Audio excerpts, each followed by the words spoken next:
Hey everyone, and welcome. Today we're going to dive into a guide called My Ramadan Companion, and it's all about helping us completely transform the next 30 days. We're going to break down how to make this Ramadan your most spiritually rewarding one ever. So let's get right into it. So let's start with a big one. Is this month really just about being hungry? I mean, there's a powerful warning that goes, there are many who fast who gain nothing except hunger. Whoa, that really makes you stop and think, doesn't it? If that's not the point, then what is the point? You know, the key is all about reframing our mindset. Instead of thinking of it as a month of deprivation, let's think of Ramadan as an intensive 30-day spiritual boot camp. Seriously, it's a training program designed to help us build new habits, get rid of old ones, and really truly transform our lives from the inside out.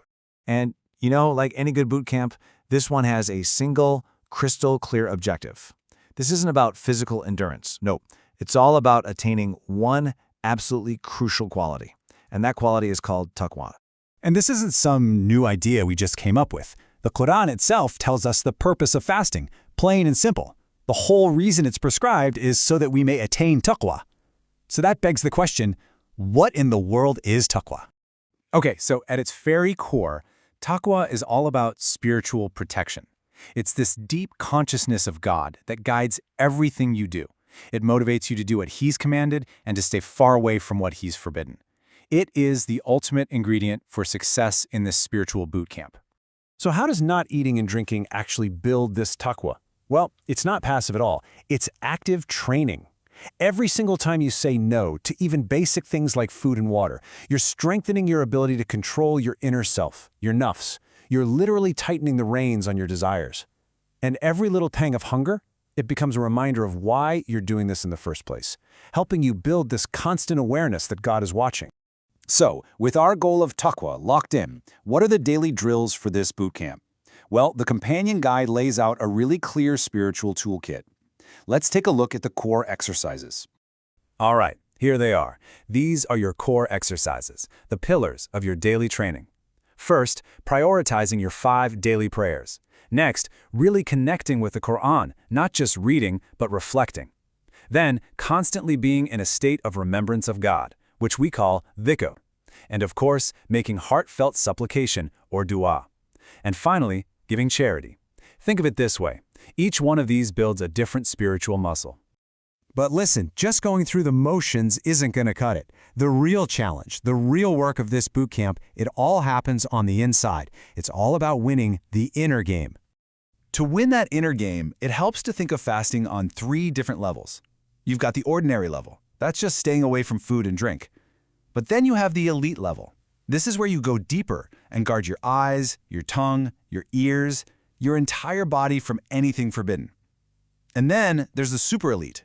Now this is fasting from worldly thoughts, focusing the heart only and completely on Allah. It's a good moment to ask yourself, which level am I really aiming for? And at the core of this inner game is a huge battle, the battle of intention. On one side, you have sincerity, or ikhlas. That's doing good things purely for God, not wanting or caring if anyone else sees it. And on the other side, you have riyah, or showing off. That's doing good to impress other people, focusing on the watchful gaze of your followers. And what's amazing is that fasting, which is a secret act between you and God, is the absolute perfect training ground for strengthening that sincerity. So as you push through this boot camp, the intensity starts to ramp up, and it all leads to the grand finale, the last 10 nights of Ramadan. This is it. This is the spiritual climax of the entire month. And hidden within these last few nights is Laylat al-Qadr, the night of decree. And the reward for this night is just staggering. Worshipping on this one single night is better than worshipping for 1,000 months. Let that sink in. That's over 83 years of worship packed into one night. It is an unparalleled spiritual opportunity. So how do you make the most of it? This guide gives us a great, actionable checklist. Prepare yourself for the night. Bathe, wear nice clothes.